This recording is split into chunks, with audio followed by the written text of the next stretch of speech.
देवर्षि, जब नारायण देव है जल में शयन करने लगे, उस समय उनकी अनाभि से भगवान शंकर के इच्छावश सहसा है एक उत्तम कमल प्रकट हुआ, जो बहुत या बड़ा था।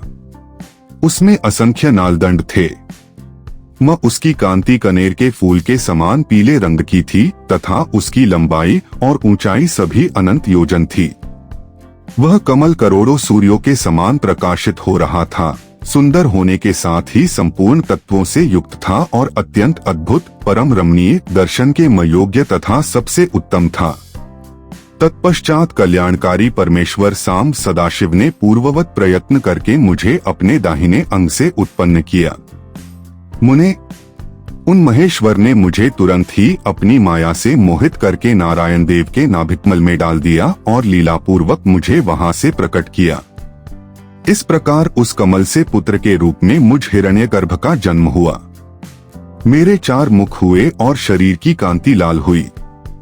मेरे मस्तक त्रिपुंड्र की रेखा से अंकित थे। तात, भगवान शिव की माया से मोहित होने के कारण मेरी ज्ञान शक्ति इतनी दुर्बल हो रही थी कि मैंने उस कमल के सिवा दूसरे किसी को अपने शरीर का जनक या पिता नहीं जाना।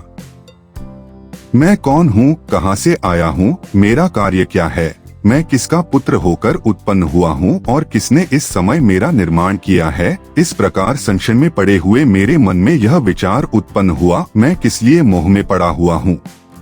जिसने मुझे उत्पन्न किया है उसका पता लगाना तो बहुत सरल है। इस कमल पुष्प का जो पत्रयुक्त नाल है उसका उद्गम स्थान इस जल के भीतर नीचे की ओर है। जिसने मुझे उत्पन्न किया है वह पुरुष भी वही होगा, इसमें संशय नहीं है। ऐसा निश्चय करके मैंने अपने को कमल से नीचे उतारा। मुने, मैं उस कमल की एक एक नाल में गया और सैकड़ों वर्षों तक वहां भ्रमण करता रहा, किंतु कहीं भी उस कमल के उद्गम का उत्तम स्थान मुझे नहीं मिला। तब पुनः संशय में पड़कर मैं उस कमल पुष्प पर जाने को उत्सुक हुआ और नाल के मार्ग से उस कमल पर चढ़ने लगा। इस तरह बहुत ऊपर जाने पर भी मैं उस कमल के कोश को न पा सका। उस दशा में मैं और भी मोहित हो उठा। मुने, उस समय भगवान शिव की इच्छा से परम मंगलमयी ने उत्तम आकाशवाणी प्रकट हुई, जो मेरे ने मोह का विध्वंस करने वाली थी। उसमें वाणी ने कहा, तब तपस्या करो। या उस आकाशवाणी को सुनकर मैंने अपने जन्मदाता पिता का दर्शन करने के लिए उस समय पुनः प्रयत्न पूर्वक 12 वर्षों तक घोर तपस्या की। तब मुझ पर अनुग्रह करने के लिए ही 4 भुजाओं और सुंदर नेत्रों से सुशोभित भगवान विष्णु वहां सहसा प्रकट हो गए। उन परम पुरुष ने अपने हाथों में शंख, चक्र, गदा और पद्म धारण कर रखे थे। उनके सारे अंग सजल जलधर के समान श्याम कांति से सुशोभित थे। उन परम प्रभु ने सुंदर पीतांबर पहन रखा था।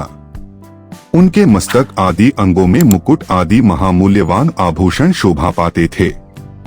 उनका मुखारविंद प्रसन्नता से खिला हुआ था। मैं उनकी छवि पर मोहित हो रहा था। वे मुझे करोड़ों कामदेवों के समान मनोहर दिखाई दिए। उनका वह अत्यंत सुंदर रूप देखकर मुझे बड़ा आश्चर्य हुआ। वे सावली और सुनहरी आभा से उद्भासित हो रहे थे। उस समय उन सत्सत स्वरूप सर्वात्मा 4 भुजा धारण करने वाले महाबाहु नारायण देव को वहां उस रूप में अपने साथ देखकर मुझे बड़ा हर्ष हुआ। तदंतर उन नारायण देव के साथ मेरी बातचीत आरंभ हुई। भगवान शिव की लीला से वहां हम दोनों में कुछ विवाद छिड़ गया।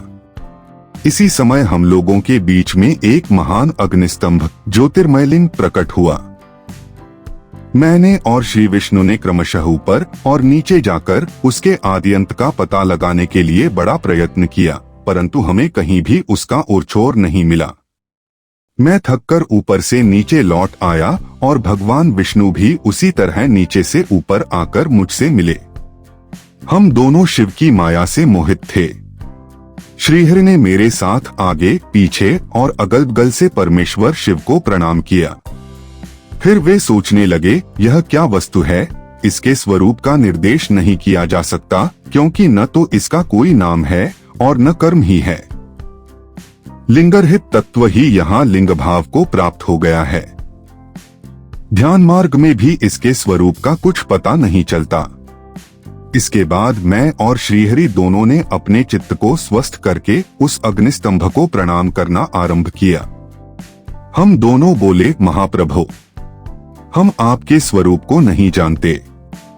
आप जो कोई भी क्यों न हो, आपको हमारा नमस्कार है। महेशान, आप शीघ्र ही हमें अपने यथार्थ रूप का दर्शन कराइए। मुनिश्रेष्ठ, इस प्रकार अहंकार से आविष्ट हुए हम दोनों ही वहां नमस्कार करने लगे। ऐसा करते हुए हमारे 100 वर्ष बीत गए।